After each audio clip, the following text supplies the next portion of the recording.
पद्मशाली समाजाचे कुलदैवत असलेल्या श्री मार्कंडे महामुनी जन्मोत्सव पूर्व भागात सोलापुरात श्री मार्कंडे जनजागृती संघाच्या वतीने दरवर्षीप्रमाणे याही वर्षी श्री मार्कंडे दीक्षा कार्यक्रम सुरू झाला आहे। हा दीक्षा कार्यक्रम शुक्रवारपासून ते सोमवार दिनांक 12 फेब्रुवारीपर्यंत 11 दिवस चालणार आहे। गेल्या 17 वर्षात वरचेवर भक्तांची संख्या वाढ होत आहे। यंदाच्या वर्षी तरुणाई या दीक्षा घेण्यामध्ये पुढाकार घेत असल्याचे चित्र पाहायला मिळत आहे। या भक्तीमुळे मार्कंडे दीक्षा कार्यक्रमात श्री मार्कंडे जनजागृती संघ पदाधिकारी व कार्यकर्ते मोलाचे परिश्रम घेत आहेत।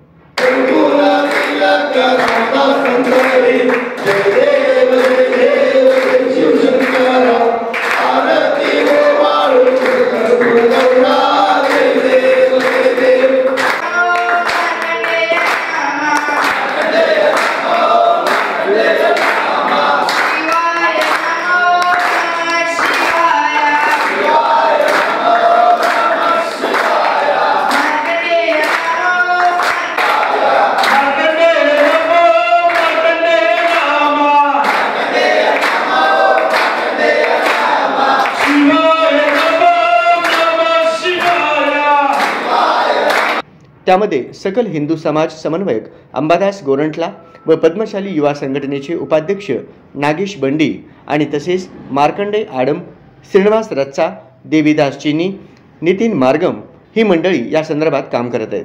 ही दीक्षा परमपूज्य श्री श्री नरसय्या गज्जल महाराज व अखिल आंध्र साधू परिषद अध्यक्ष श्री श्री श्री पराविद्यानंदगिरी माताजी हैदराबाद यांच्या मंत्रमोक्षाने हा दीक्षा कार्यक्रम सुरू करण्यात आला।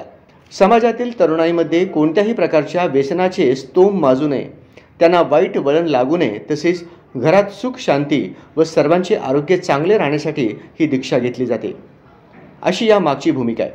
पहिल्याच दिवशी 60 भक्तांनी दीक्षा घेतली आहे, अशी माहिती विजय इप्पाकायल यांनी दिली। मुख्य उद्देश समाजातल्या शेवटच्या माणसापर्यंत मदत पोहोचवण्याचा श्री मार्कंडे जनजागृती संघाचा एक मुख्य उद्देश आहे आणि समाजातील संपूर्णपणे समाज निर्व्यसनी व्हावं आणि शाकाहारी व्हावं यासाठी श्री मार्कंडे जनजागृती संघ काम करत आहे आणि यापुढेही श्री मार्कंडे दीक्षेच्या माध्यमातून समाजातल्या शेवटच्या घटकापर्यंत आम्ही पोहोचण्याचा प्रयत्न करतो आणि श्री मार्कंडे जनजागृती संघाच्या वतीने संपूर्ण सोलापुरातील समाज बांधवांना हात जोडून विनंती आहे की श्री मार्कंडे जनजागृतीची जे दीक्षा चालते त्या दीक्षा कार्यक्रमामध्ये आपण सगळ्यांनी सहभाग व्हायचा आहे। पूर्ण भारतभर सगळ्या देशभर दीक्षा कार्यक्रम करतात। सोलापुरात 11 दिवस आहे, इतर ठिकाणी महिना 41 दिवस साजरा करतात। या दीक्षाद्वारे सोलापुरातील 500 लोकांनी व्यसनापासून मुक्त झाले आहेत। दारू, मटका, गुटखा या व्यसनापासून पद्मशाली समाजातील अनेक लोकांचे कुटुंब इथे बेघर झालेले आहेत।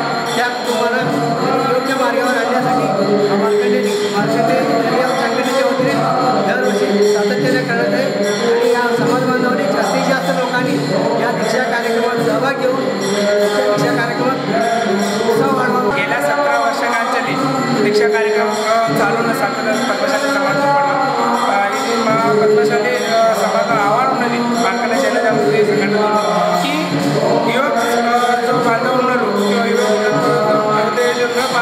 दीक्षा తీసుకోవాలి। ముఖ్య ఎత్తున్నకి మన సమాజంలో వ్యసన ముక్తి కావాలి। ఇది మన సంఘటన ఎత్తున్నది। ఈ సంఘటన లోపలికి అందరూ వచ్చినాక అంటే జవळपास 500 మంది మనలో నిర్వేశని అయ్యారు। ఇంకా సాధారణ చేసాము సమాజంలో నిర్వేశన కావాలి। ఇది मार्कंडे जनजागृती संघटना నేను ఉద్దేశిస్తున్నాను। उशिरा का होईना पण बऱ्याच तरुणांना आपापल्या धर्माचे महत्त्व पटत आहे।